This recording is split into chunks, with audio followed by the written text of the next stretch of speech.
Magandang umaga po sa ating lahat, mga kapatid. Magandang umaga po, Father. Ngayon po ay araw ng Martes at ipinagdiriwang ng buong simbahang Katolika ang kapistahan ni na Apostol San Simon at San Judas.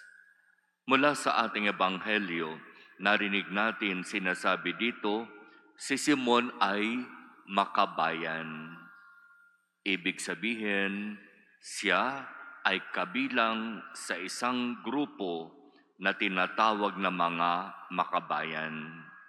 At kung may pagkakataon na hindi nila nagugustuhan ang pamamalakad ng mga Romano, sila'y pwedeng mag-aklas, mag-rally, at pwedeng sa pamamagitan ng kanilang rally, mapalitan ang pinuno.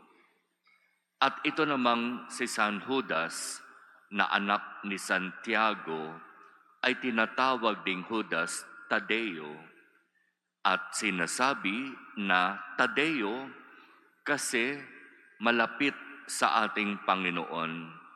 At sinasabi nga siya ay pinsan ng ating Panginoon, kamukha ng ating Panginoon.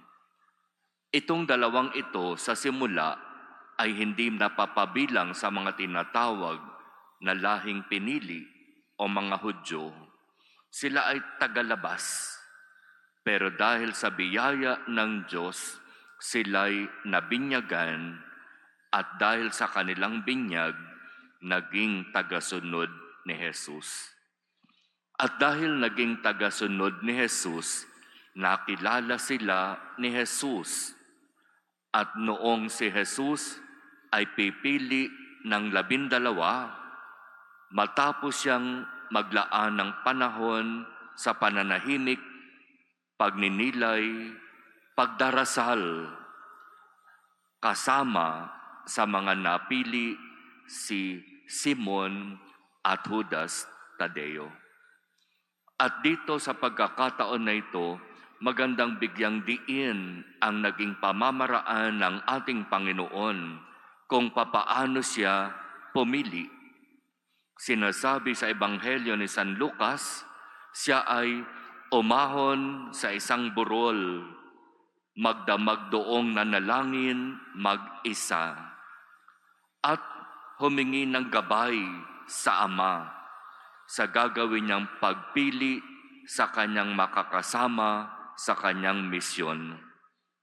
12 mga simple at ordinaryong tao na pagkakalooban niya ng mahalagang misyon. At sa pagkakaloob sa 12 ito ng misyon, magiging malinaw ang direksyon ng kanilang buhay. Dahil kayo ay tatawaging apostol, magiging kasakasama kayo sa pagsasagawa ng misyon ng Panginoon. At sa kanyang pagbabalik sa Ama, isusugo kayo. Kaya nga tinawag kayong apostol. Ibig sabihin, isusugo, ipapadala sa mahalagang misyon. At sa pagsasagawa ninyo ng misyon na yan, tandaan ninyo, ang gawain, ang misyon ay kay Jesus at hindi sa inyo. Kahit na ano ang gawin ninyo, kahit na anong pagpapakapagod at pagsasakripisyo ang inyong gawin, tandaan ninyo, iyan ay gawain at misyon ni Jesus na ipinagkakatiwala lamang sa inyo. Maaari kayong magdanak ng dugo at magbuwis ng buhay, pero iyon ay malinaw na dahil sa katapatan sa pagsasagawa ng misyon. Kaya magandang linawin natin ito, mga kapatid, sapagkat mahalagang malaman na bagamat binigyan ng responsibilidad at misyon, ang lahat ay nagmumula at patungo kay Jesus. Kaya tayo rin bilang mga nakikibahagi sa misyon na ito ng ating Panginoon, matapos na tayo ay maglaan ng panahon sa pagninilay, pananalangin, at paghingi ng tulong sa Espiritu Santo, pumipili tayo ng makakasama natin sa misyon ng ating Panginoon dito sa ating dambana. Pinagdasalan, pinagnilayan. Kung ito ang proseso, sino ako para tumanggi? Sino ako para sabihin, ayoko?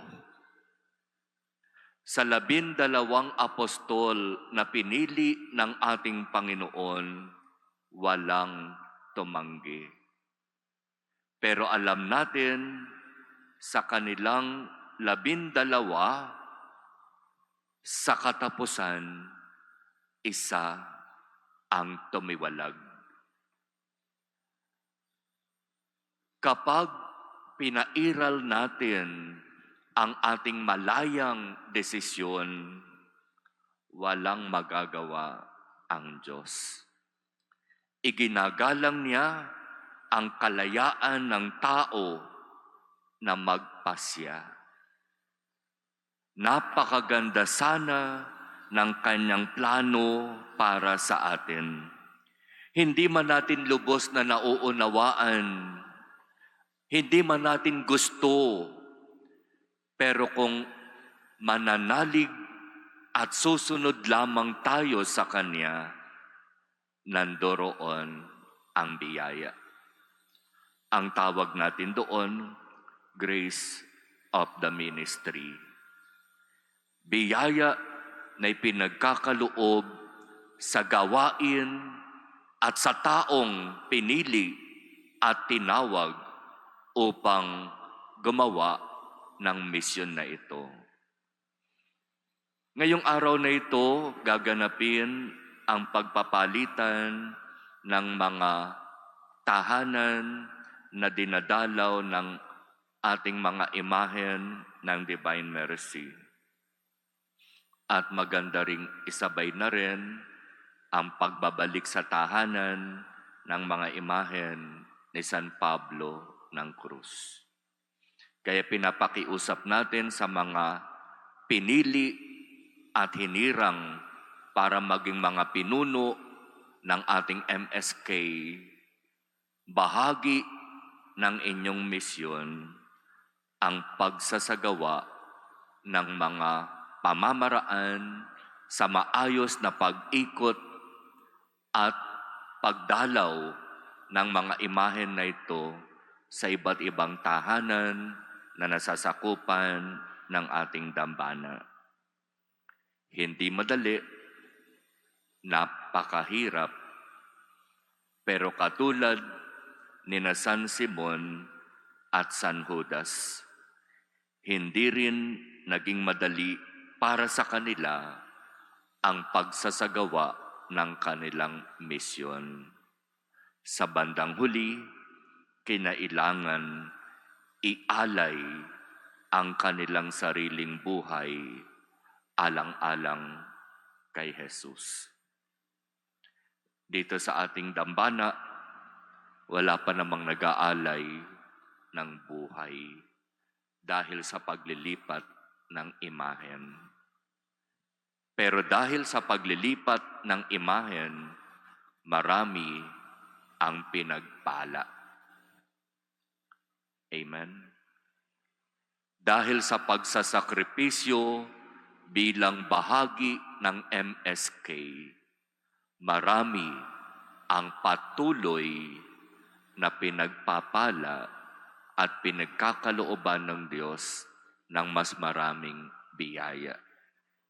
Kailangan nga lamang ibukas ang mga mata ang mga tainga at maging sensitibo kung papaanong ang Diyos ay kumikilos sa ating buhay. Amen.